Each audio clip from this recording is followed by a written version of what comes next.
should take it slow, take it slow. Oh, oh, this time we'll take it slow, take it slow. Oh, this time we'll take it slow, take it slow, slow. This time we'll take it slow, take it slow. Baby, we'll take it slow.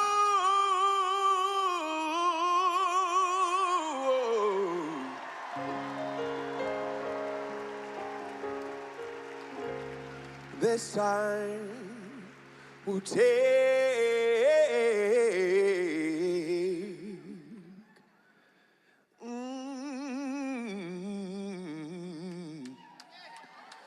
we'll take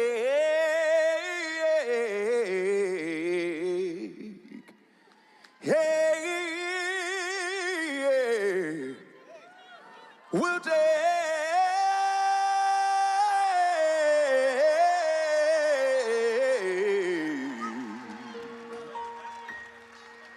it slow.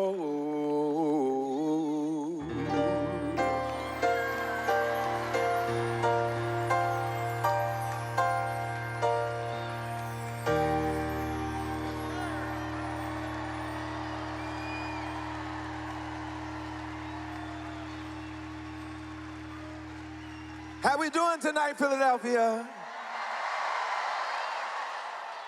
You doing all right? We've got a nice lineup for y'all. I'm just the warm-up, okay?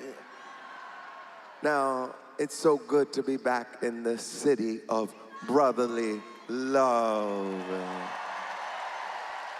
and sisterly affection. I don't know if y'all know this, but I love Philadelphia, all right? I spent some of the best years of my life here in Philadelphia. I went to college here. I wrote a lot of songs, made a lot of music here, and there's no place I'd rather be tonight at this crucial moment in our nation's history than in the city that gave us our founding documents. The city that gave us the blueprint for the great democracy that we've become. And I'm so proud and grateful to have been invited here by the next President of the United States of America, Kamala Harris. Yeah! Doesn't that sound good? Next President of the United States, Kamala Harris. Well,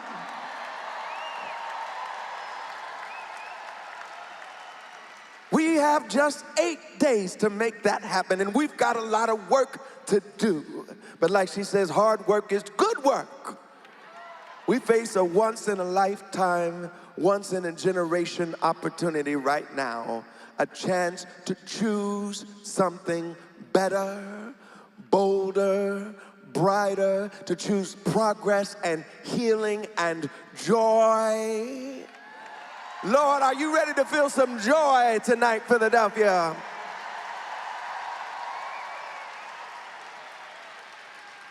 Too many of our brothers and sisters are still struggling. We're hungry for a new generation of leadership, a leader who is focused on solving the problems we face right now.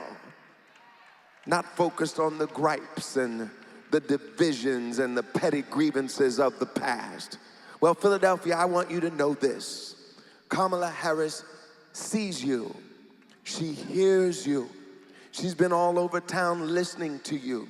And she's ready to fight for you just like she always has.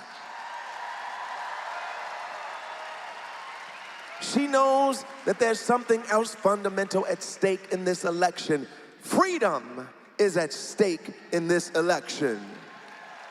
the fundamental rights and freedoms that our ancestors marched for and organized for and voted to secure. Kamala Harris knows these rights are fragile, and she's committed to protecting them. She's committed to fighting for our freedom. Kamala Harris wants every child to have the freedom to fulfill their God-given potential. She's fighting to help new parents afford the essentials in their lives. She's fighting for your freedom to afford your rent, to buy your first home, to build generational wealth for your family, your freedom to love who you love.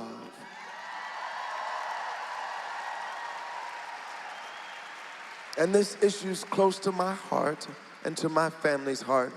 She's fighting for women's freedom to make their own health care decisions without the government getting involved.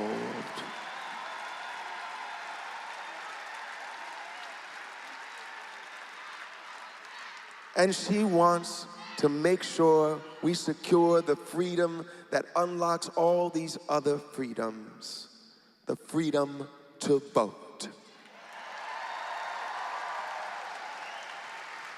Kamala Harris is fighting for these freedoms for every American, whether they vote for her or not. She'll be a president for every American. And the contrast could not be clearer. Donald Trump had 4 years. We saw what he did with those 4 years. That's right. He talked big about the working class, but who did he really serve? Wall Street, billionaires, big corporations, whichever dictator wrote him a nice note or gave him a hug. And while Americans were asking for help, he handed out tax cuts to the wealthy, fought to strip families of affordable health care, and cheered on the bans that ripped away women's reproductive freedom. He failed miserably when America faced the biggest pandemic in a century. He was unprepared, incompetent, and woefully unserious. When neo-Nazis marched in the streets of Charlottesville, Virginia, he tried to look at the bright side and make excuses for them.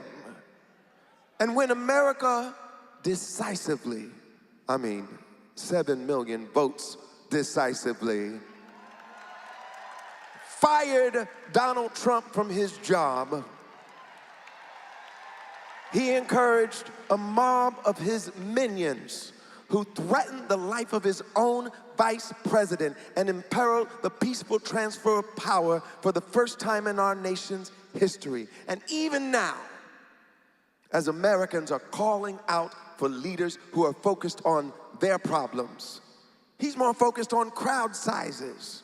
That's his vision of how he uses his power, keeping himself and his rich friends rich, ignoring struggling families, and sowing division and fanning the flames of hate and violence in this country.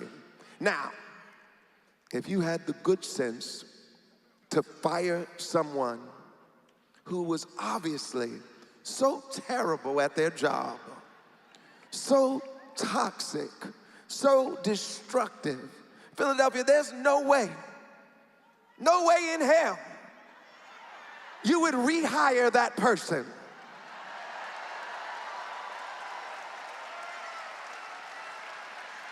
I know it was 4 years ago. Some of our memories might get hazy sometimes, but ain't no way you'd rehire that person,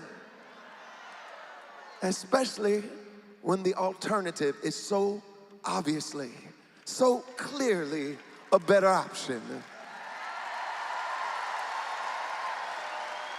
It's so clear. Kamala Harris has a vision for all of us, a vision that includes everybody and fights for the freedoms we deserve and the future we can build together. Like Harold Melvin and the Blue Notes, Teddy Pendergrass, the great Philadelphia artist, said, it's time to wake up. And Philadelphia, it's time to choose where we stand. You can stand with the few, the authors of Project 2025, who want to control our bodies and divide our communities and silence our history.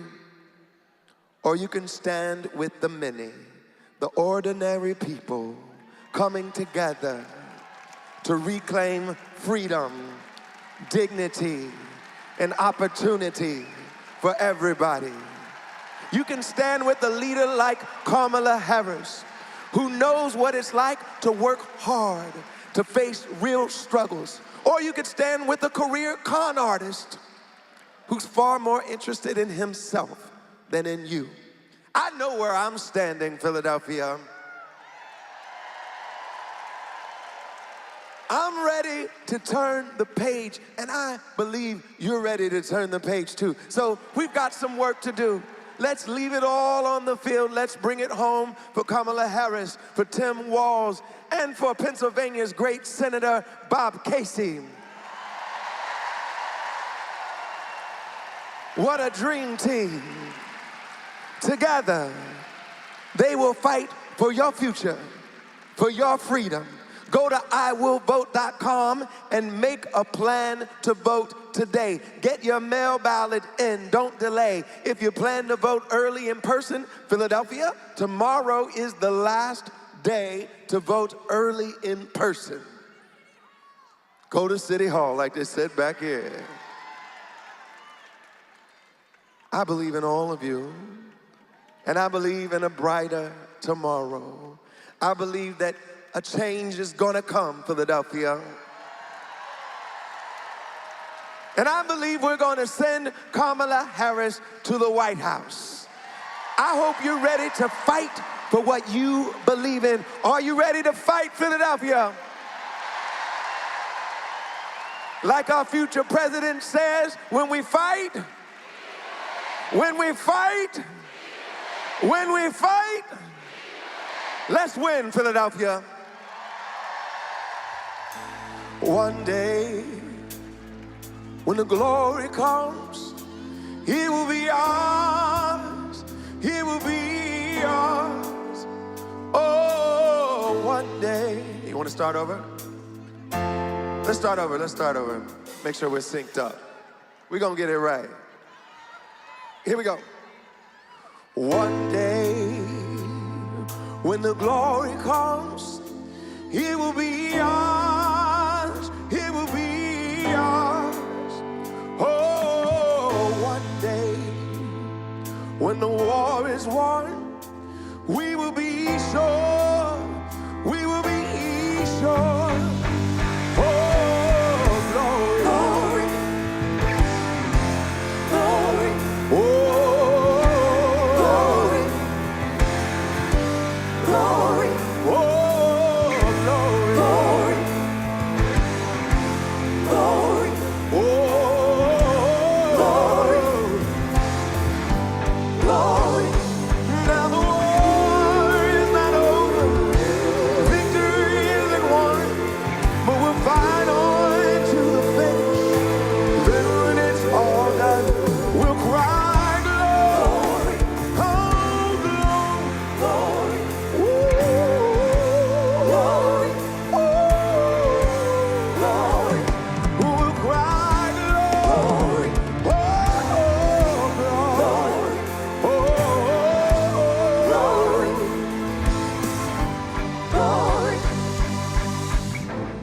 Song Glory with my friend Common for a film called Selma. Selma celebrated the life and work of Dr. Martin Luther King Jr. and everybody who marched with him so we could finally have the right to vote in this country for everybody. Common called me up in the fall of 2014 and he said that the director of the film, Ava DuVernay, was looking for a song for the end credits of the film. and I was the first person they thought of. We wrote Glory, not only inspired by the story of the film, but by the protesters who were marching for justice in the streets of America in our present day. We won the Academy Award for Best Original Song in 2015. I'll never forget that night. We stood on the stage and we said, Selma is now, because we know the struggle for justice is far from over. We know there's backlash, we know there's resistance, but we'll keep fighting. And one day, when the glory comes, it will be ours. Oh, glory. Glory. Oh, glory. Glory. Oh, glory. Glory. Oh, glory. Glory. When the war is won, glory. When it's all said and done, glory. We'll cry, glory. Glory. Oh, glory.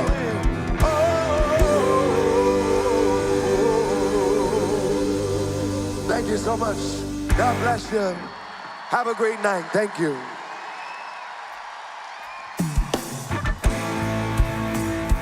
Thank you. Thank you.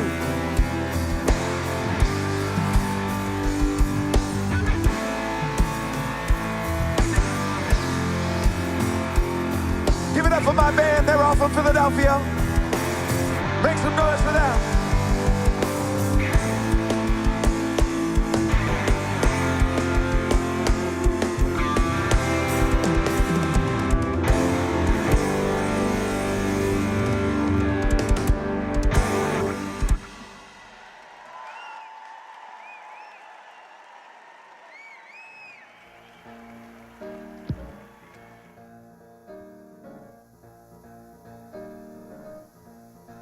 You better think.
Please welcome Tahita Smith.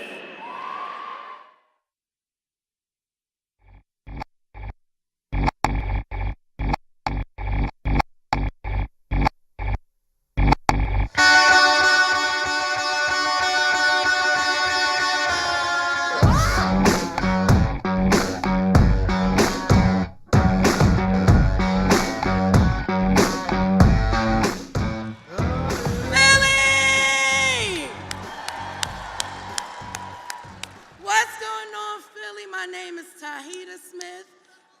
I'm a regional organizing director in West Philly.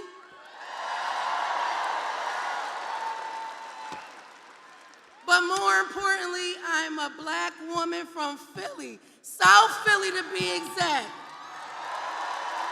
Go Birds! Exactly. Listen, what I've learned from my years of grassroots organizing is that change comes when we make it. Listen, everybody knows about Philly people. When we fight, we do what? Exactly. So it's people like me and you and these crowds all around that make the difference, and we change the world. Everybody's here because they know Philly wins this election. We all know how high the stakes are in this election. And I'm gonna be real with you. Now I'm talking to all of you. I'm gonna be real with you. The huge volunteer effort to contact voters is how we win. We win this thing on the ground. We win this thing on the ground. Not on Zoom, not on social media. We win this thing on the ground. So when I'm out knocking on doors, I come across people that aren't registered to vote, don't want to vote, sat out an election or two, or just need a little extra push to get them to the polls. Because we still got a lot of people on the fence, y'all. I don't know how, but we still got a lot of people on the fence. And we have to make the difference in order to change whatever other outcome could be on November 5th. Because we only know it's only one outcome, right? It's only one outcome, right? So listen, I challenge you, better yet, I implore all of you to get involved. Get involved. But I love you, Jazz. Between Vice President Harris, who's fighting to chart a new way forward, lower costs, and protect our freedoms, and the other cat, Donald Trump. Get him out, get him out. He's running on this extreme Project 25 nonsense and wants to raise costs by like $4,000 per person and ban abortion nationwide. Now, I don't know where all of you were in 2020, but I was at Temple University Hospital watching people die with COVID. That's where I was in 2020. And we ain't going back. We not going back.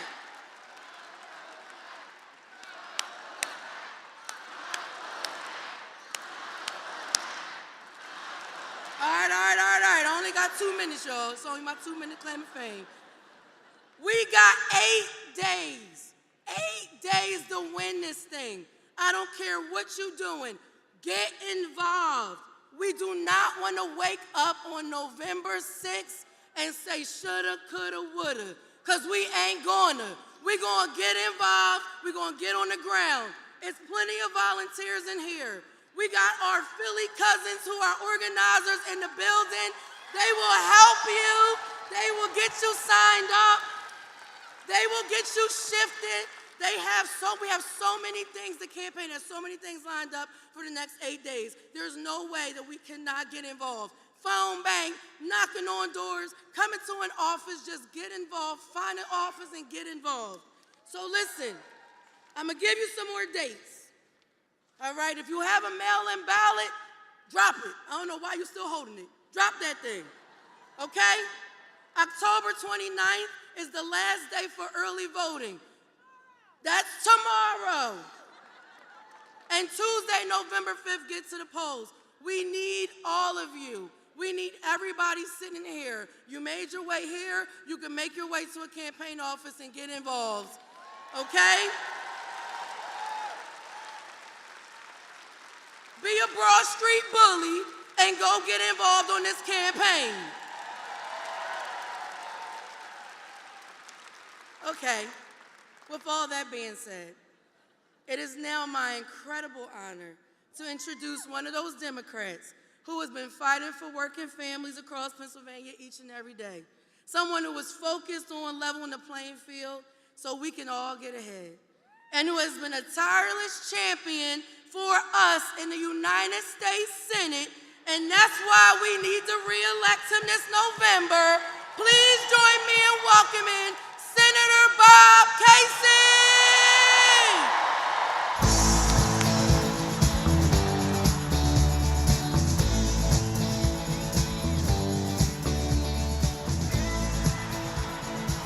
Thanks, everybody. Let's hear it for Tahita.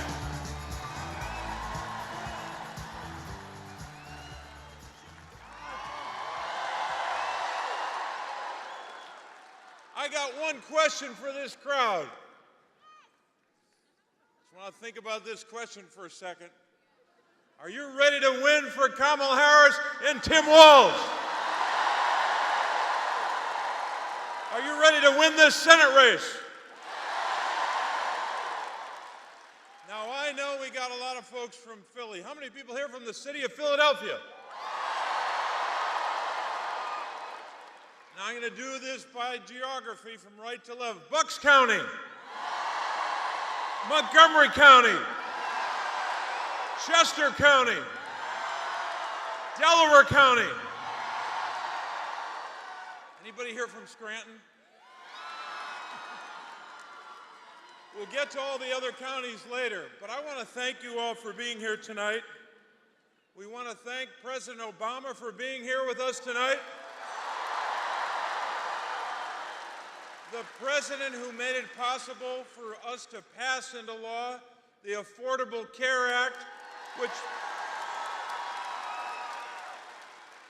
which brought health care to 1.4 million Pennsylvanians. And you all know what this race is about, both the presidential race, my race, and all the races for Congress. This is an election about working families. It's about an election to lower costs, to fight the fentanyl crisis, and to fight for women's rights, workers' rights, and voting rights.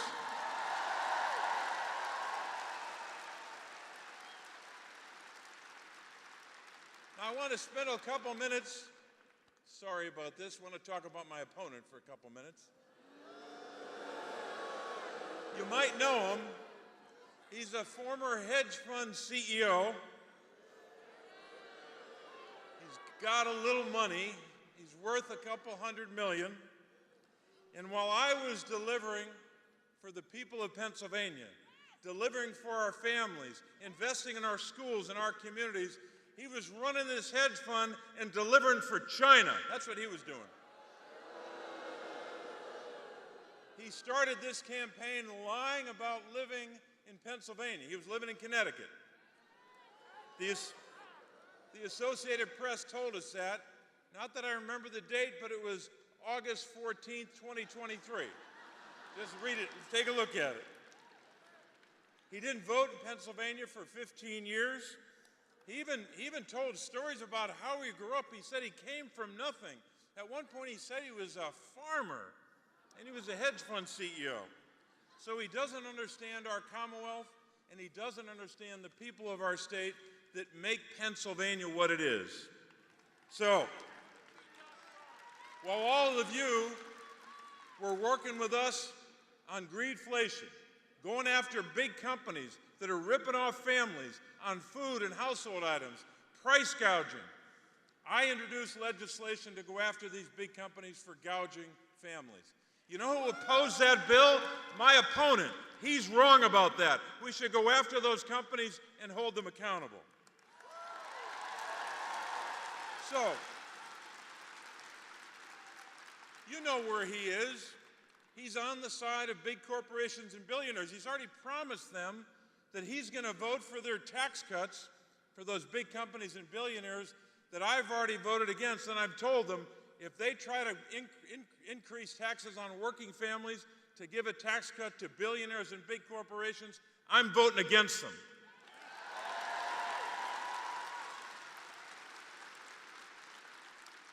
You know, my opponent even wants to repeal the law that capped insulin at $35 a month, right? Boo, right. And that law also will put in place this January a cap on all out-of-pocket costs, drug costs for seniors. He opposes that bill. So all these big billionaires are coming into Pennsylvania, these out-of-state billionaires. They're paying for 80% of his ads, attacking me. Well, I got news for those billionaires. On Election Day, not only am I going to beat David McCormick, but we're going to beat those billionaires too.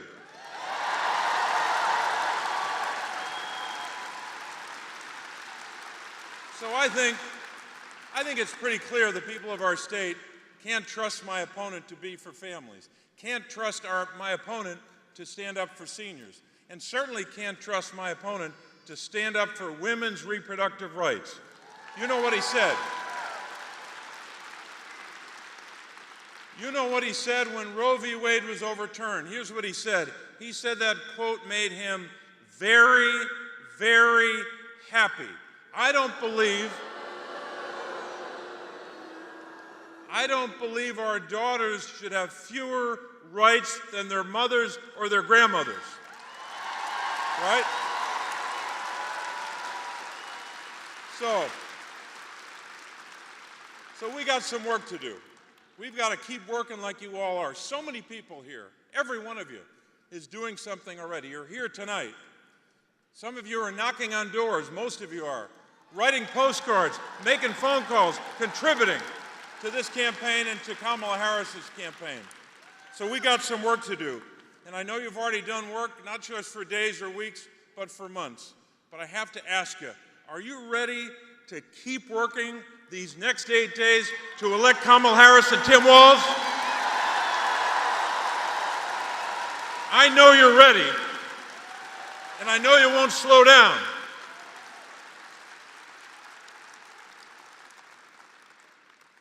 So I just want to do one more thing. I want to make an introduction.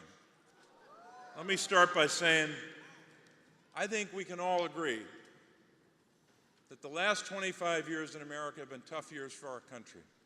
A lot of tough days for American families and American workers. Just think about it.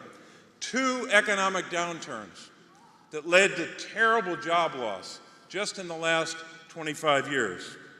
A pandemic that killed more than 1.1 million Americans. We've had a terrible rise in gun violence the last 25 years. So many families devastated by that loss of life. A fentanyl and an overdose crisis as well. Political divisions, threats to our democracy. So many challenges our families have faced. And in all these years, and long before that, we've had a recording artist who's helped us through these times. He happens to be with us tonight.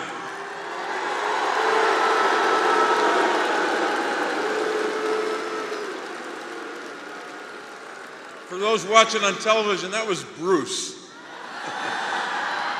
They were saying Bruce. This recording artist has helped us through a lot of dark times. He's helped lift up our families at those times and during happier times. His songs are like a hymnal. They're like a prayer for our country. These songs that he has written and that we know so much about, these songs are full of gratitude and sometimes full of grief. They're songs full of celebration and reflections on the country we are and who we hope to be. Whether it was Thunder Road or Born to Run, or We Take Care of Our Own, whatever album or whatever song you've listened to, he's made an impression on all of us and our families. And when I think of we take care of our own, I think of how we do this as a Commonwealth and as a country. We take care of our children. We care about those kids. We take care of seniors. We take care of veterans. We take care of people with disabilities. We fight for our workers. That's taking care of our own, right? And one more thing. There's a line in that song, We Take Care of Our Own, when Bruce says, I've been looking for the map that leads me home. That map, he knows, and the reason he's here tonight, that map is the map of the Commonwealth of Pennsylvania. He's helping us get there. Bruce Springsteen!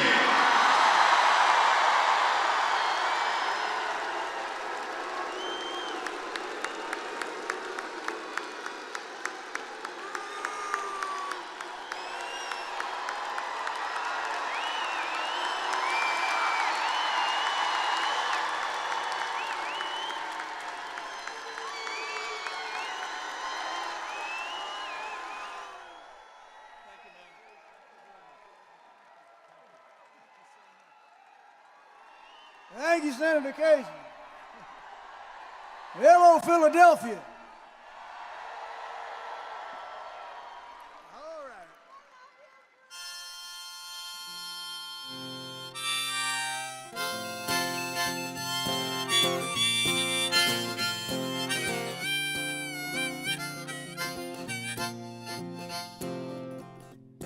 On a rattlesnake speedway in the Utah desert, I pick up my money, head back into town, driving across the Waynesboro County line. I got the radio on, and I'm just killing time, working all day in my dad's garage, driving all night, chasing some mirage. Pretty soon, darling, I'm gonna take charge. Well, the dogs on Main Street howl, 'cause they understand. If I could take this moment into my hands. Mister, I ain't a boy, no, I'm a man. And I believe in a promised land.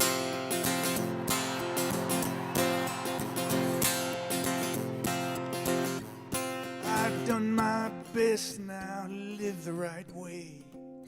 I get up every morning and go to work each day.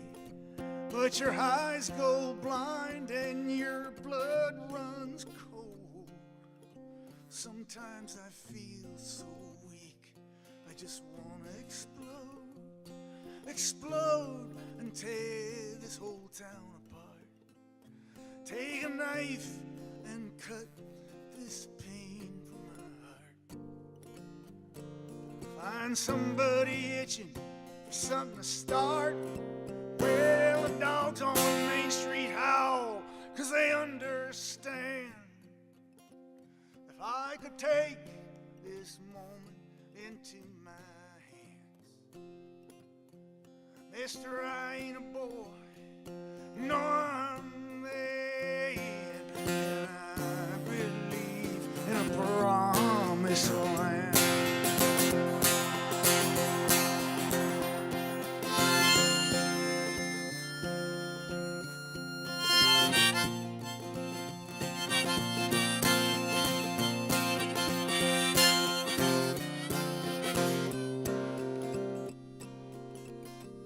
Now there's a dark cloud rising from the desert floor. I packed my bags and I'm headed straight into the storm.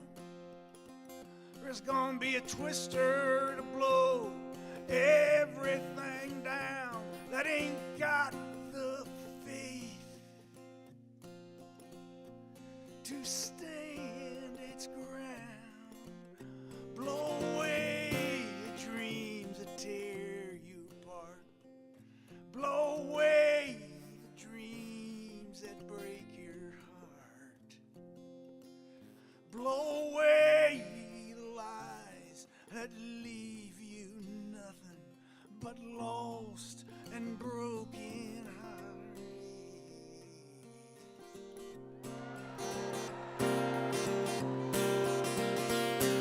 dogs on Main Street howl, 'cause they understand. If I could take this moment into my hands, Mister, I ain't a boy, no, I'm a man. I believe in the promised land, and I believe in a promised land, and I believe in a promised land.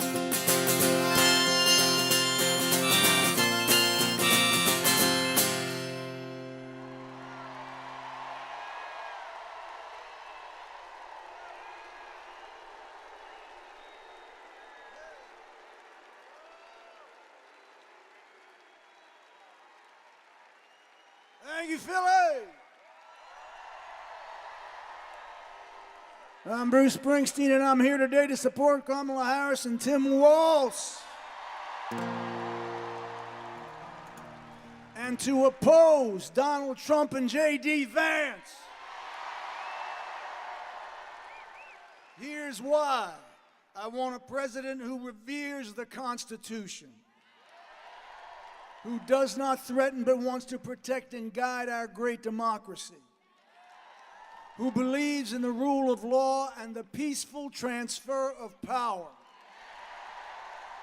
who will fight for women's rights, a woman's right to choose, and who wants to create a middle-class economy that will serve all our citizens. There's only one candidate in this election who holds those principles dear. That's Kamala Harris. She is running to be the 47th President of the United States. Donald Trump is running to be an American tyrant. Now, I understand folks having different opinions about things, but this election is about a group of folks who want to fundamentally undermine our American way of life. Donald Trump does not understand this country, its history, or what it means to be deeply American. That's why on November 5th, I'm casting my vote for Kamala Harris and Tim Walz.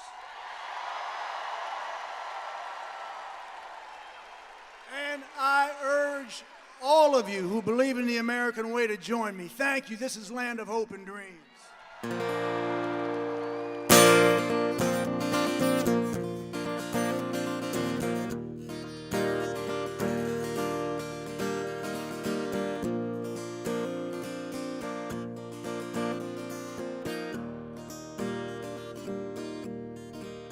Grab your ticket and your suitcase. Thunder's rolling down this track. Well, you don't know where you're going now, but you know you won't be back. Well, darling, if you're weary, lay your head upon my chest. Oh, we'll take what we can carry,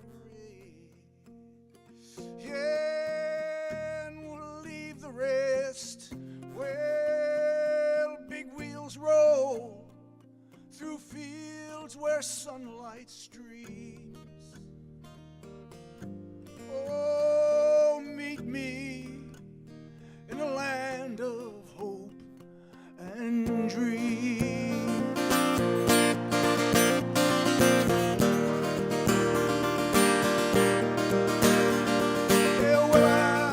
Provide for you, oh, and I'll stand by your side, 'cause you'll need a good companion now, all for this part of the ride. Yeah, leave behind your sorrow, let this day be the last. Yeah, tomorrow there'll be sunshine,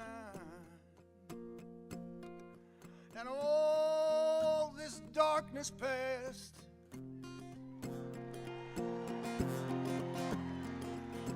Big wheels roll through fields where sunlight streams.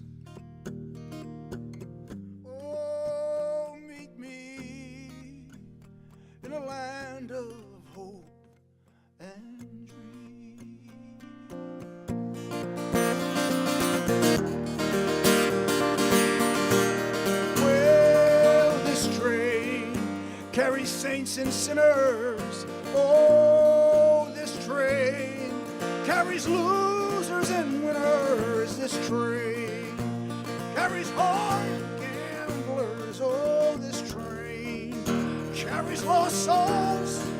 I said, now this train, dreams will not be thwarted on this train. Faith will be rewarded on this train.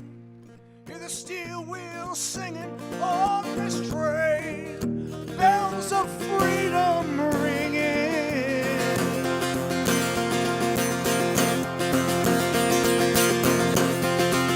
Well, big wheels roll through fields where sunlight streams.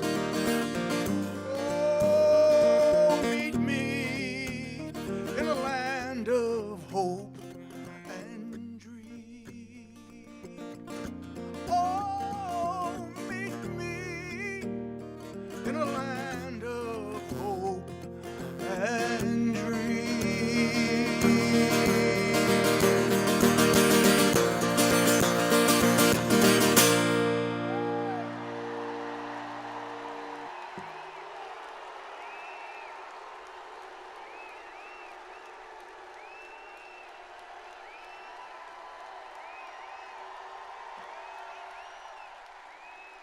All right. We're going to do this for my brother John Legend. John does the most beautiful version of this song I have ever heard. So here's a little entertainment for you.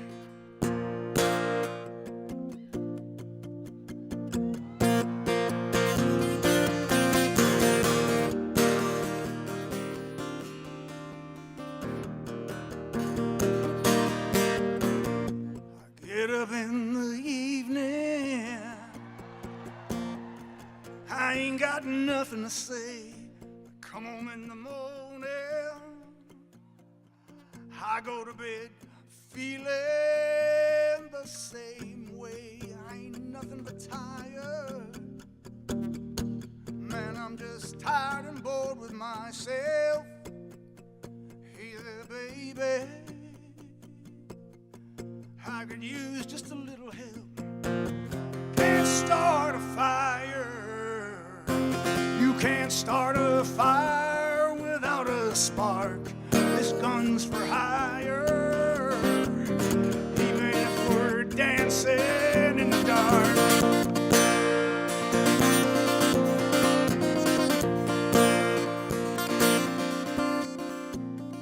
Messages keep getting clearer.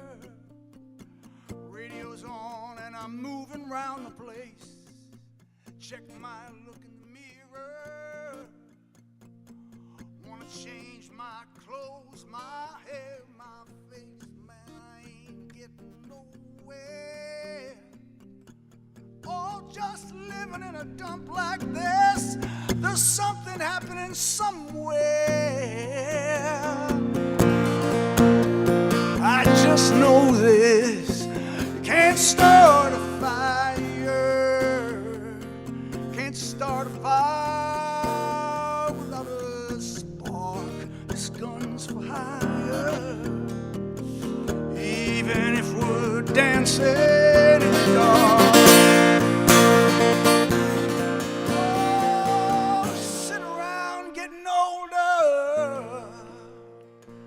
There's a joke here somewhere, and it's on me. Shake this world off my shoulders. Come on, baby, have a laugh on me. Stay on the streets of this town, and they'll be carving you up all right. Say you gotta stay hungry.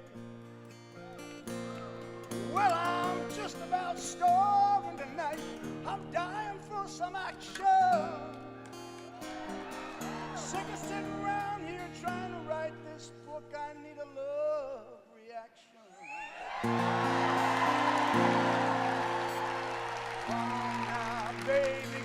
just one look that can't start a fire. Can't start a fire. This comes for higher. Even if we're just dancing in the dark, you can't start a fire. Worrying about your little world falling apart. This gun's for higher. Even if we're just dancing in the dark.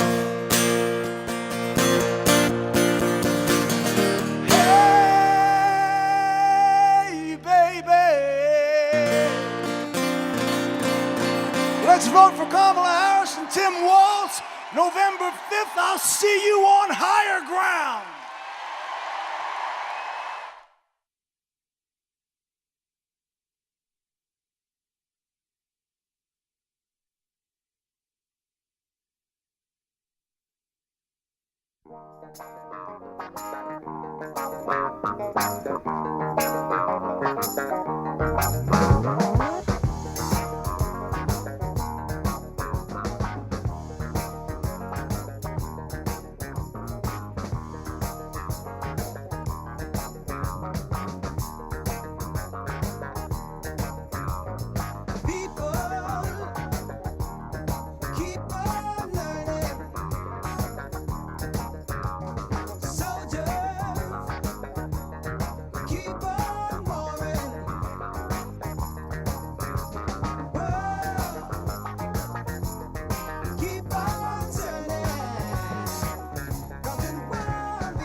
Please welcome John Solomon.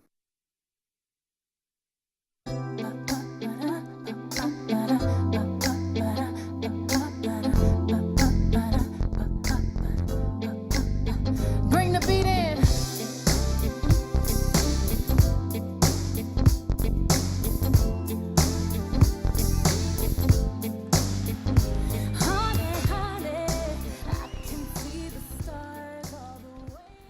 How we doing tonight, Philly? I said, how we feeling tonight, Philly? I like that. Great energy, great energy. Great energy. My name is John Solomon. I was born and raised just up the street, and I'm honored to be here tonight. Honored. These days, I spend my time running a nonprofit, that I started to help stop gun violence.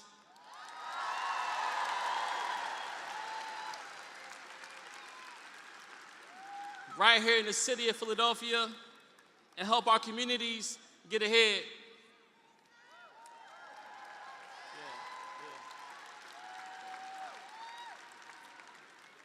And I'm here tonight because we've got to have a president in the White House who cares about our community.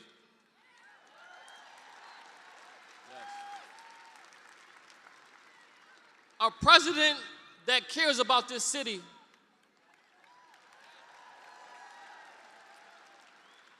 A president that understands the problems that we're working with.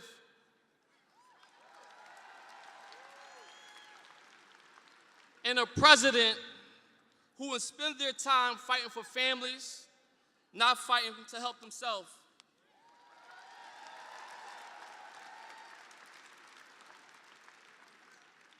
We need someone who believes in freedom,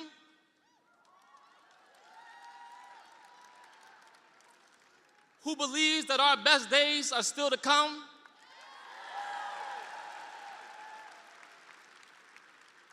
we deserve a president who would take us forward, not back.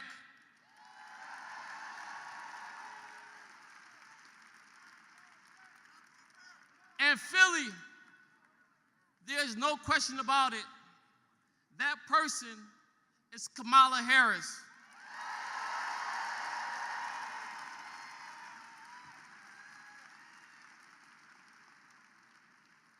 She spent her entire life fighting to help working people get ahead.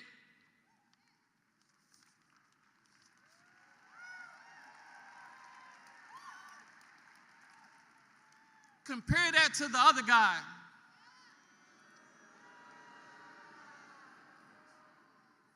Who has insulted us again and again and called our city egregious, corrupt, and so much more.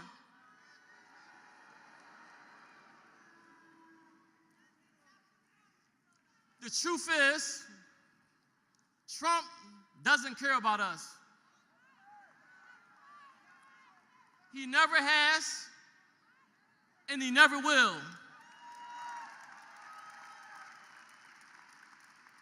He only cares about himself. Just look at what his plans are. He wants to raise costs on families by nearly $4,000 a year.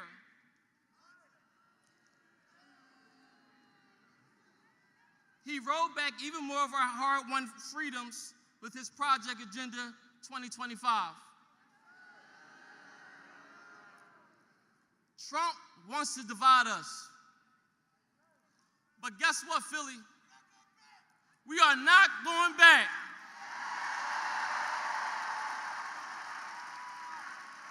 We are not going back.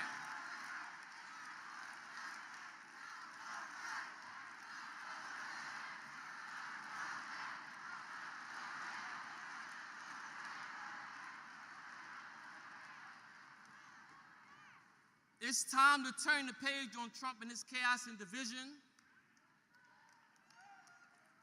We've got just over a week. And as one of our great presidents taught us, we've got the power to make the kind of change we want to see in this country.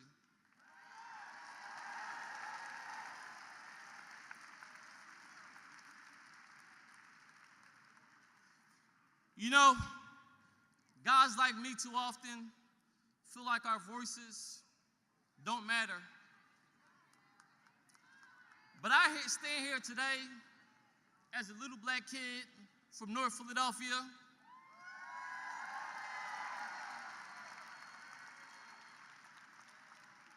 who was given a second chance to say they do matter. They do matter.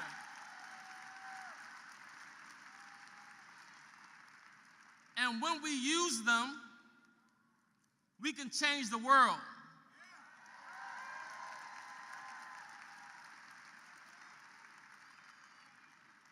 And And that's exactly what we are going to do next Tuesday. Next Tuesday.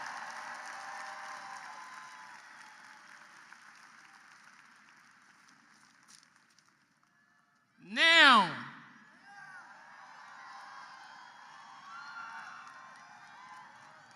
as I am so honored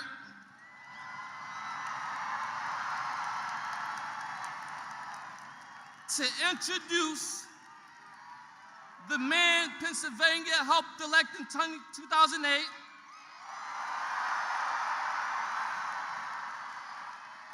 who filled this generation with hope, number 44, President Barack Obama.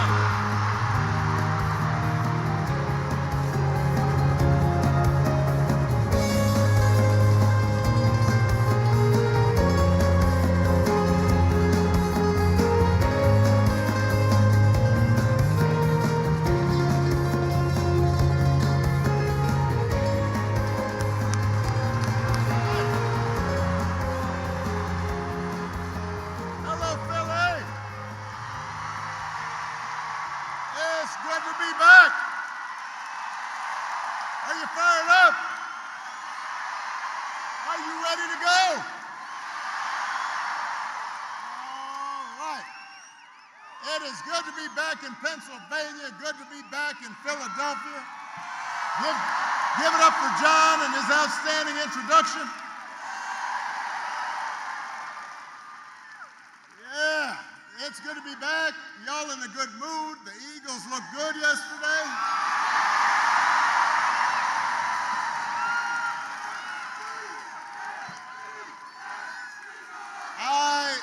Something happened to my Bears we're not going to talk about. And it is good to be back with a couple of great friends. Give it up for John Legend and Bruce Springsteen.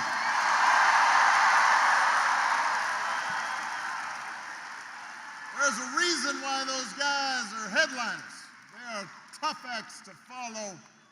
I was going to come up here and sing a little with them, but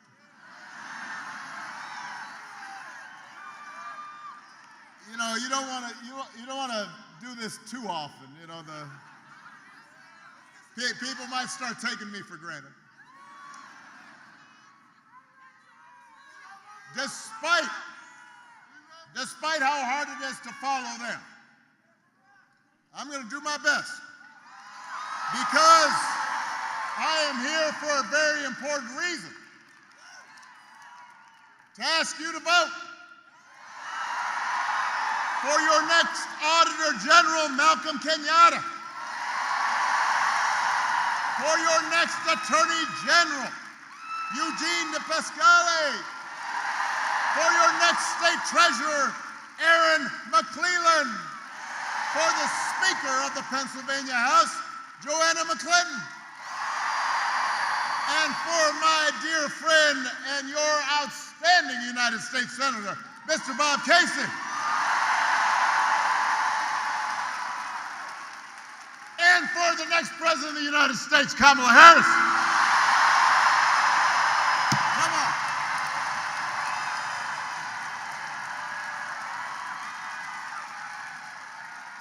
Yeah. Now, you've heard this already, but it's worth repeating. If you plan to vote early in person, tomorrow is your last chance. Do it tomorrow. Do not dilly or dally. Get out there. Vote. If you've got a mail ballot, return it right now. You don't want to be waking up and looking down at, oh man. You don't want to be that person. You forgot. Don't wait. If you're going to vote on Election Day, November 5th, go to iwillvote.com and make a plan. Now let's face it. If you're here at this rally, you're probably going to vote. Now, I am preaching to the proverbial choir right here. But you've still got work to do. because you need to talk to your friends and family so they have a plan to vote too.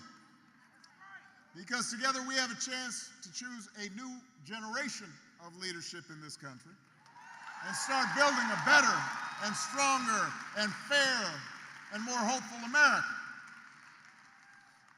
Now,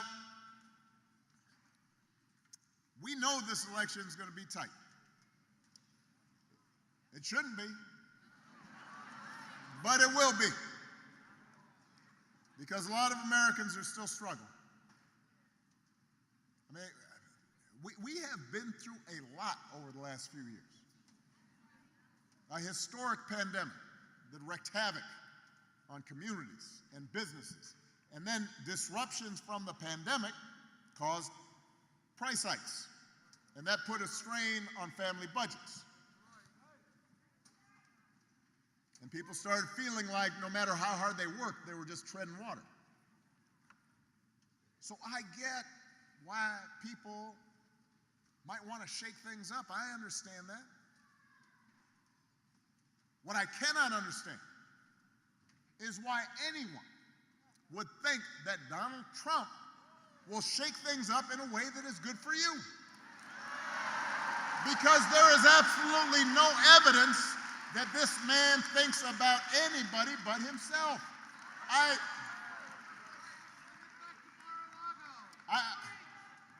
I've said this before. Here's a man, a 78-year-old billionaire who has not stopped whining about his problems since he rode down that golden escalator 9 years ago. He's still tweeting all times of night, all caps. When he's not complaining, he's trying to sell you stuff.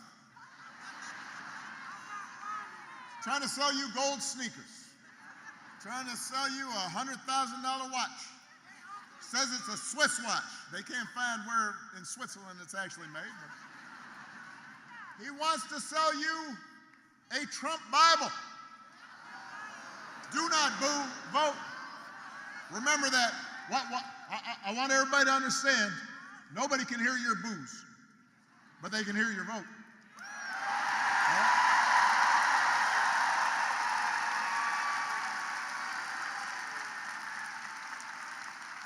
So he wants you to buy the Word of God, Donald Trump edition. Got his name right there next to Matthew and Luke. Couldn't recite a verse, but he'll sell you that Bible. And guess where it's made? Made in China. You Mr. Tough Guy on China, except when you can make a few bucks. You cannot make this stuff up. If it was on Saturday Night Live, everybody would just say, well, no, that's exaggerated. It's not. He's doing it. And the reason he's doing it is because that's what he cares about. His ego, his money, his status. He is not thinking about you. Donald Trump sees power as nothing more than a means to his ends. He wants the middle class to pay the price for another huge tax cut that would mostly help him and his country club buddies. He doesn't care if he costs women their reproductive freedoms. It won't make a difference in his life. Most of all, Donald Trump wants us to think that this country is hopelessly divided between us and them. Between the, quote, real Americans who support him, of course, and the outsiders who don't. The enemies within. Because, what did I say about Boone?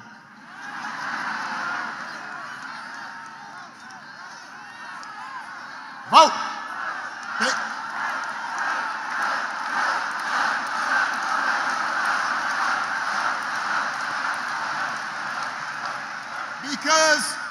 Because Donald Trump understands, and he's not wrong about this, that dividing people, making them angry, will boost his chances of being elected.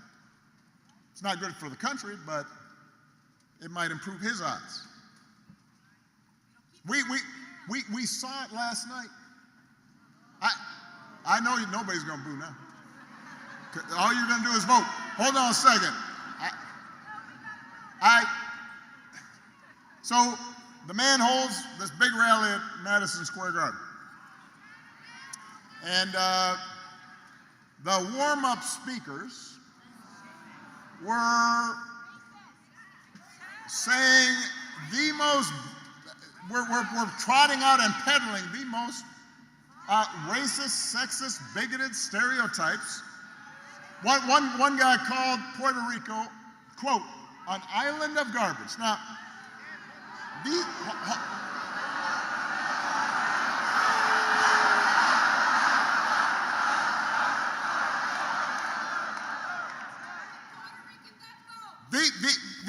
are fellow citizens he's talking about. Here in Philadelphia, they are your neighbors. They are your friends. They are your co-workers. Their kids go to school with your kids.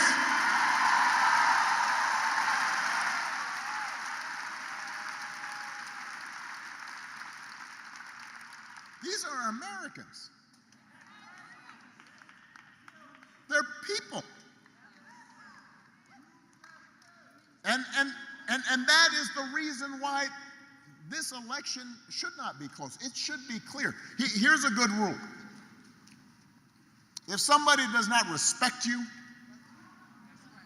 if somebody does not see you as fellow citizens with equal claims to opportunity, to the pursuit of happiness, to the American dream, you should not vote for them.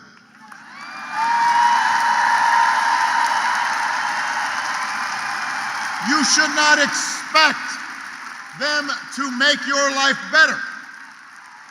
They will not help you make they will not help you pay the bills. They're not gonna work hard to make sure your kid gets a good education. They're not gonna help you with a down payment on a house. I mean, we have to reject the kind of politics of division and hatred that we saw represented. America's ready to turn the page. America's ready for a better story. Philadelphia, we are ready for a president, Kamala Harris.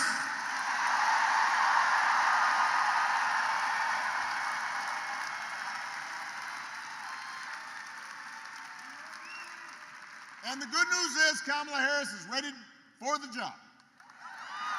I mean, this is a leader who has spent her life fighting on behalf of people who need a voice and need a champion. Kamala wasn't born into privilege. She was raised in a middle-class family. Worked at McDonald's when she was in college to pay her expenses. She didn't just pretend to work at McDonald's when it was closed.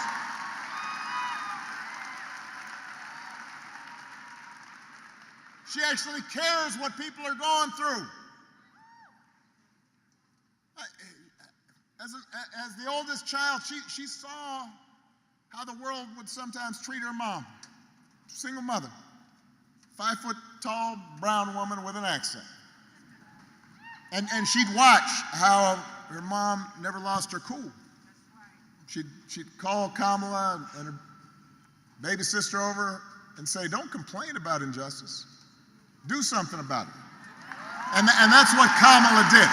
That's what Kamala did as a prosecutor, standing up for children who had been victims of sexual abuse, standing up as Attorney General of California, fighting the big banks and for-profit colleges, securing billions of dollars for people they had scammed. After the home mortgage crisis, Kamala pushed me and my administration hard to make sure that homeowners got a fair settlement. It did not matter that I was a Democrat. It didn't matter that she had knocked on doors for my campaign in Iowa. she was not going to let anything stop her from winning as much relief as possible for families who deserved it. That's who she is. That's what she stands for.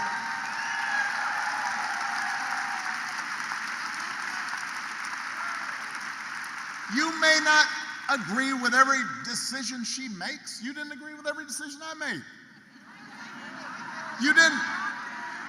But you won't find somebody who you agree with on everything.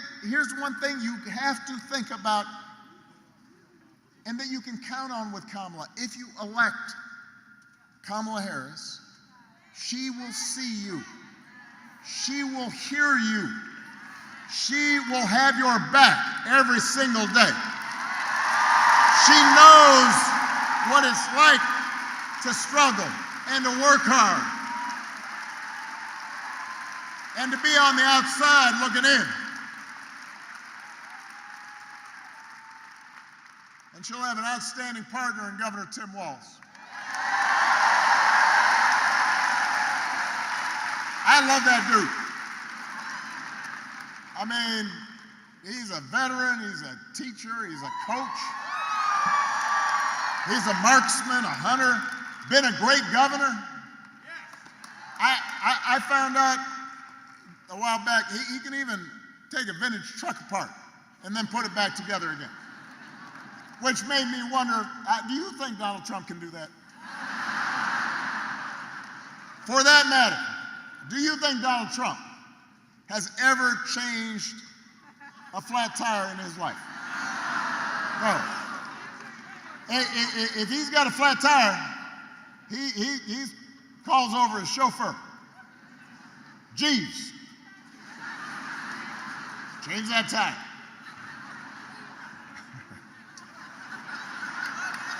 I don't know that his name is actually Jeeves, but it might be. Got a fake English accent? Jeeves. Hey, listen, the point is, if you elect Kamala and Tim, they won't be focused on their problems, they'll be focused on your problems. They actually understand that too many folks here in Pennsylvania and across the country are struggling to pay the bills. They know what it's like to struggle to pay the bills. Now, even though wages have been steadily growing, inflation is finally slowing. The price of everything from health care to housing to groceries, it's still too high for a lot of folks. And that hurts. The question is, who's actually going to do something about it? I knew you guys knew the answer, but that was a rhetorical question. But let me expand. So, on the economy, which all the polls show that's people's main concern, Donald Trump's main idea is to give another massive tax cut to billionaires and big corporations. Now, do not boo. No, that's the last time I'm going to say it. I know y'all got it now. Now, I have heard, because I'm talking to folks, and what I understand is some people are saying, well, I remember the economy when he first came in, that was pretty good. Yeah, it was good because it was my economy. Yes. I had spent the previous 8 years. I had spent the previous 8 years cleaning up the mess the Republicans had left me. Financial crisis, Great Recession, the auto industry flat on its back. And after those 8 years, I then handed over 75 straight months of job growth to Donald Trump. And all he did was give a tax cut to people who didn't need it, drove up the deficit in the process. Now he wants to do it all over again. So, all right, so that's on the economy. People have this weird pre-COVID memory as if somehow he did something. He didn't do nothing. The other thing that I hear is, well, Donald Trump sent me a check during the pandemic. Now, I want you to understand this. First of all, Congress sent you a check. Democrats and Republicans, in the midst of a crisis, passed a law so that people could absorb not working during COVID. And by the way, Joe Biden also sent you a check during the pandemic. Just like I gave people financial relief during the Great Recession, the difference is Joe Biden and I didn't put our names on the check because it wasn't about feeding our egos or advancing our politics. It was about helping people out during a tough time. So don't be fooled. I'm serious, because I've heard this a bunch of times. Well, I got a check. Don't be fooled into thinking that somehow that was something special. Do not fall for that okie doke. Do not be bamboozled.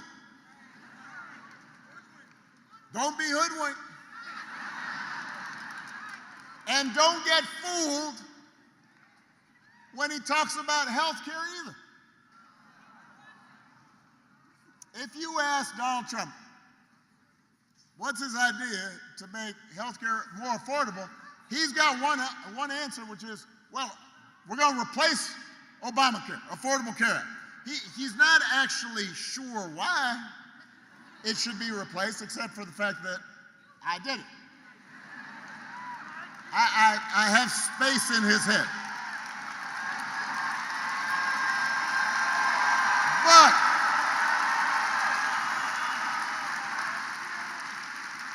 the challenge is that the challenge for him is that Obamacare is now popular.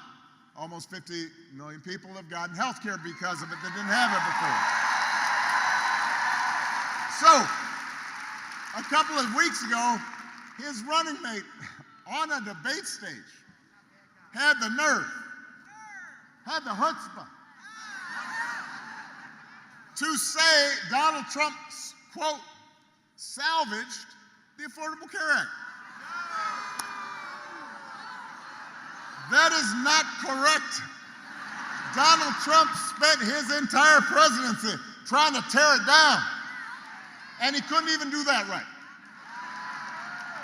And now, 8 years after he was elected, when asked, well, if you get rid of Obamacare, how would you replace it? He said, well, I have concepts of a plan for how I would replace it. Concepts of a plan. I want you to think about this for a second. Let's say your boss gives you an assignment. Says, I need it by Friday. Friday rolls around. Boss comes. So, you finished that project I asked for? Scratch your head. You say, well, I haven't actually started. But I do have a concept of a plan for how I might do this project you asked me to do. Or you could try it at home. Honey, did you do the dishes? Throw out the trash? No, but I do have a concept of a plan to do the dishes. Right after this game's over. How's that gonna go over? If it wouldn't work for you, why should it work for the President of the United States? It shouldn't. Which is why Kamala Harris doesn't have concepts of a plan. She's got actual plans to make your life better. Come on.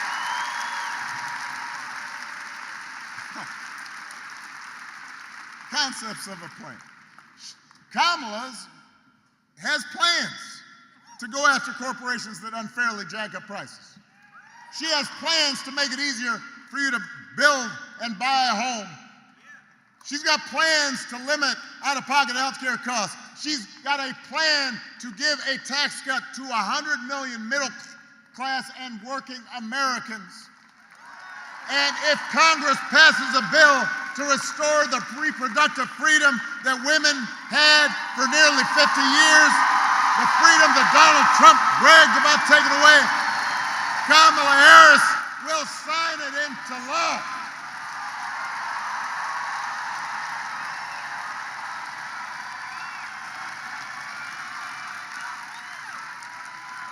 That's who Kamala Harris is. That's what she stands for, not concepts of a plan. Actual plans.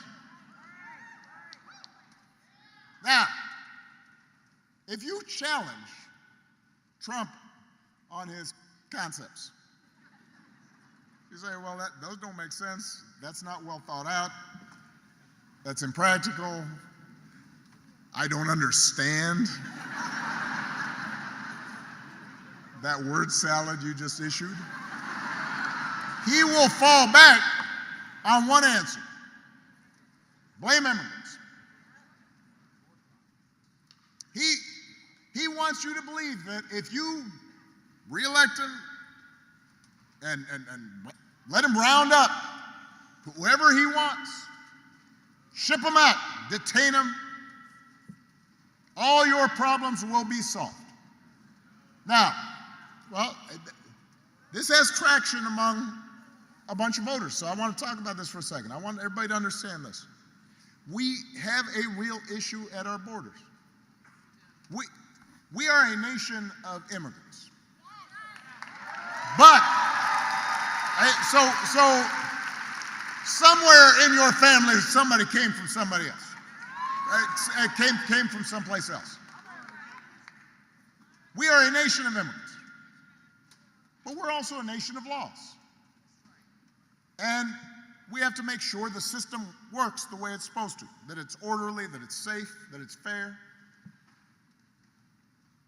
But here's the thing I don't understand. If you are concerned about immigration, if you think it's a top problem, I want you to just ask yourself this simple question. Donald Trump, J.D. Vance, they're always talking about, well, Kamala's been vice president for 4 years.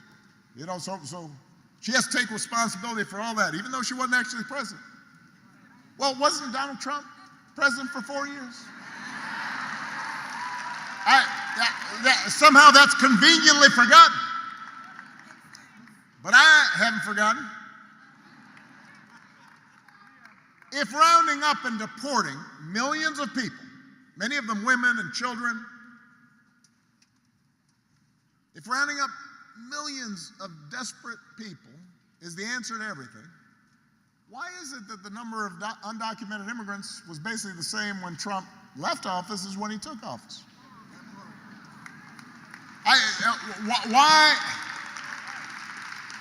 Why didn't he solve this problem when he was in office? Well, I'll tell you why. Because he did not have a real plan. He had concepts of a plan. And it was a mean and ugly plan and an impractical plan. You know what would actually help bring order to the border and fix our immigration system? A bipartisan deal that Kamala Harris, as vice president, supported, even though it was written by one of the most conservative Republicans in Congress, and Congress was all set to go. And then Donald Trump called up the Republicans in Congress and said, well, you can't vote for that. Because he believed that it was better not to solve the problem so he could use the issue in the election. So he could engage in fear-mongering. Vote. We do not need a president who will make problems worse just to make his politics better. We need a president who actually cares about solving problems, not exploiting problems, about making your life better, not just making you angry and resentful. We need somebody like Kamala Harris who will be focused on doing the right thing, rolling up her sleeves, getting stuff done. And to help her do it, she's going to need a Senate full of public servants like Bob Casey.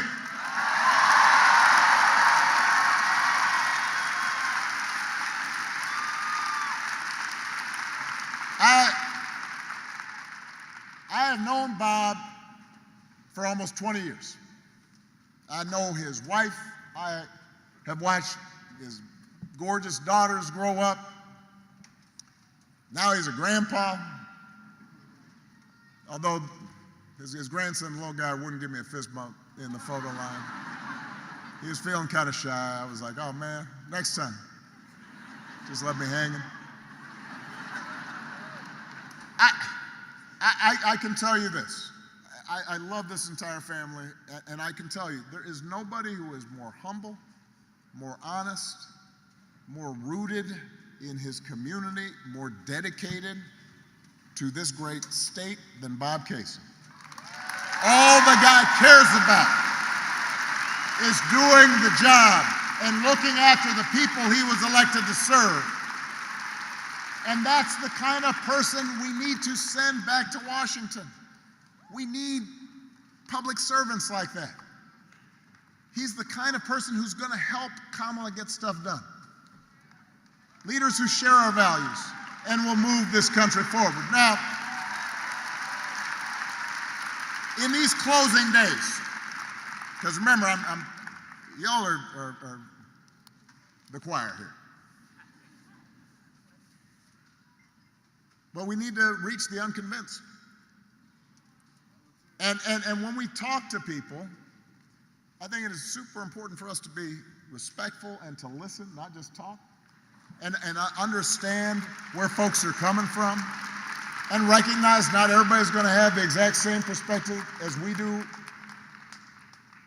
But one thing that you will hear from a bunch of folks, including maybe some of your friends, family members, coworkers, is they don't believe politics can make a difference in their lives.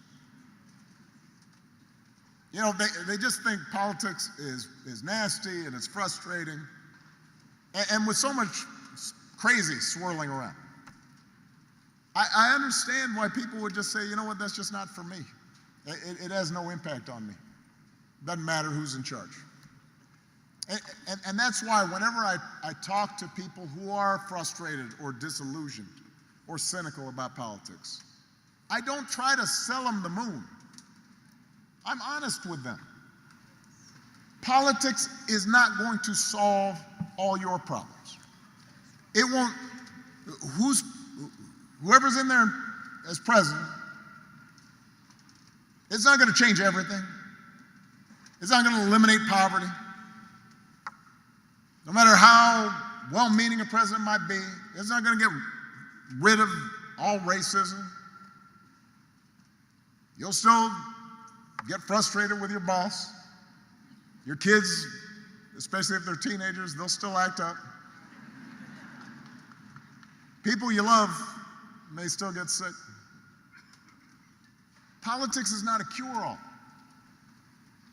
But your vote matters because government, a president, a senator, they can make your life a little better or a little worse. And that little better adds up. And that little worse adds up too. So when I was president, we didn't solve all the problems with our healthcare system, but 50 million people who got healthcare who didn't have it, their lives were better. You know somebody who has healthcare because of that law. More than 50 million people with pre-existing conditions can no longer be denied coverage or charged more. That made a real difference to them.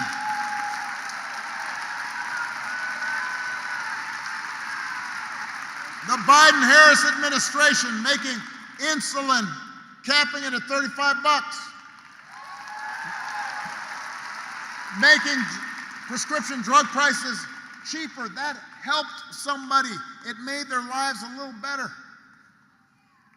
And that all that better adds up. Now, the reverse is true. And I'm going to give you one more example.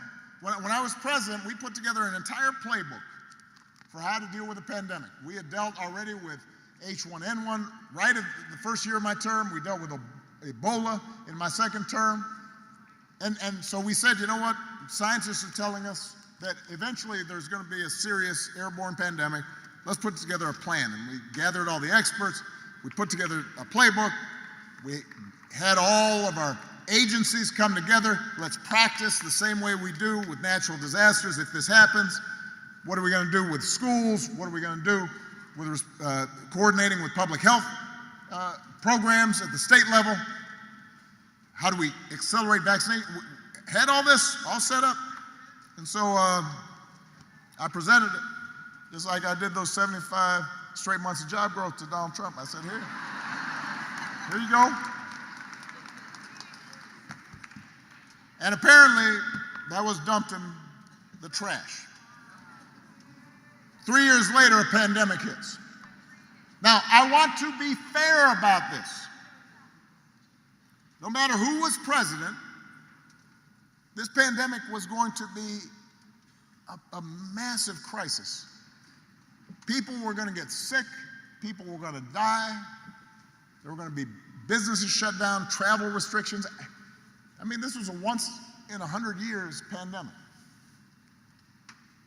But if you look at a country like Canada, their per capita death rate was 60% lower than the United States. Now, I want you to do the math. Over 1 million people died during the pandemic here in the United States from COVID. 60% of that number is 600,000 people. That's people's grandparents, parents, co-workers, friends. There are people in this auditorium who were affected by that. Some of those folks would be here if we had had a competent response. Not somebody who was suggesting injecting bleach, but somebody who was actually working in a serious fashion to make things better. So if somebody tells you this election doesn't matter, just remind them, please.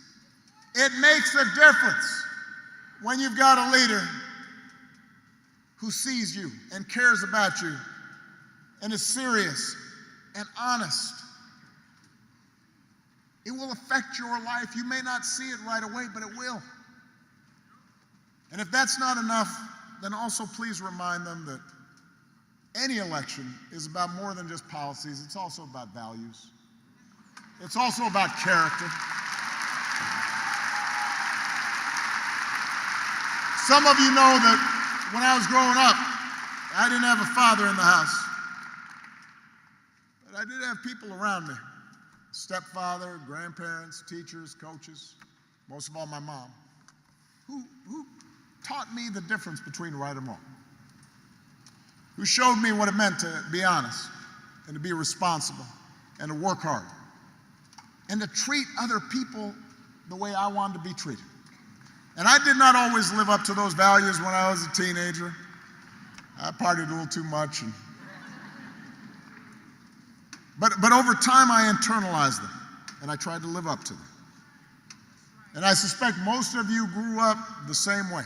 And one of the most disturbing things about this election and about Trump's rise in politics generally is how we seem to have set aside the values that we were taught. I mean, a few weeks ago, we had one of the deadliest hurricanes in American history. And while President Biden and Vice President Harris were in some of the communities that were affected, meeting with local officials, comforting families, Donald Trump and his running mate were out there circulating stories about how the Biden administration was withholding aid and giving it to undocumented immigrants and not giving it to Republican counties. Even Republicans on the ground said it was a bald-faced lie. And my question is, when did that become okay? No matter where you stand on the issues, why would you go along with that? If your co-workers acted like that, they would not be your co-workers for very long. If you had a family member who acted like that, you would still love them, but you would not trust or put them in charge of anything. And yet, time and again, when Donald Trump lies or cheats or shows utter disregard for our Constitution, when he calls service members who died in battle losers and suckers, when he calls fellow citizens vermin, people make excuses for it. And I see it. I mean, look, if you're a Christian and you care deeply about the abortion issue, I understand that, but does that mean you'll support somebody who seems to violate pretty much every precept of the Ten Commandments? If you are a service member and you're somewhat conservative and you're used to voting Republican, I can understand it, but somebody who genuinely does not believe in duty and honor and does not understand why anybody would sacrifice themselves on behalf of their country, why would you do that? If you're a Muslim American and you're upset about what's happening in the Middle East, why would you put your faith in somebody who passed a Muslim ban and repeatedly suggested that somehow you weren't part of our American community?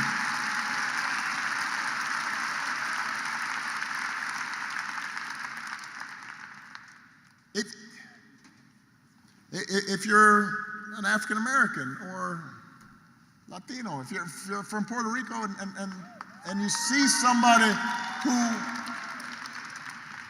whose values seem to indicate that you're not part of their equation, how do you think it's okay? How can you tell yourself it's okay as long as our side wins? And I've noticed this especially with some men who seem to think Trump's behavior is somehow a sign of strength.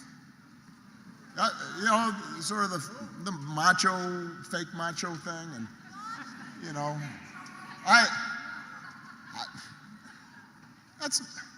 I'm here to tell you that's not what real strength is. It never has been. Real strength's about working hard. Real strength's about taking responsibility. Real strength is about telling the truth even when it's inconvenient. Real strength is about being confident enough to treat everybody with dignity and respect. Real strength is about helping people who need it and standing up for those who can't always stand up for themselves. That is what we should want in our daughters and our sons, and that is what I want to see in the next president of the United States of America.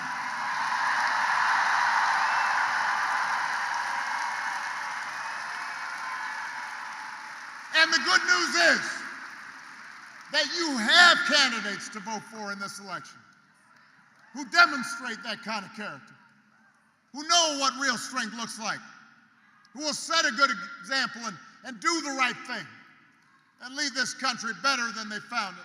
And Pennsylvania, that is the choice in this election. It's not just policies that are on the ballot, it's who we are and what we stand for. So whether this election is making you feel excited or scared or hopeful or frustrated or anything in between, do not sit back. Don't just hope for the best. Get off your couch and vote. Put down your phone and vote. Vote for Kamala Harris as the next president. Vote for Tim Walz as the next vice president. Vote for Bob Casey and this whole incredible Pennsylvania Democratic ticket. Help your family and friends and neighbors and co-workers go to the polls. If enough of us make our voices heard, we will leave no doubt about the outcome of this election. We will leave no doubt about who we are and what America stands for. And together we will keep building a country that is more fair and more just and more equal and more free. That is our task. That is our responsibility. Let's go do the work. Thank you, Philadelphia. Thank you, Pennsylvania. Let's go vote. Windows rolling down this track. Well, you don't know where you're going now, but you know you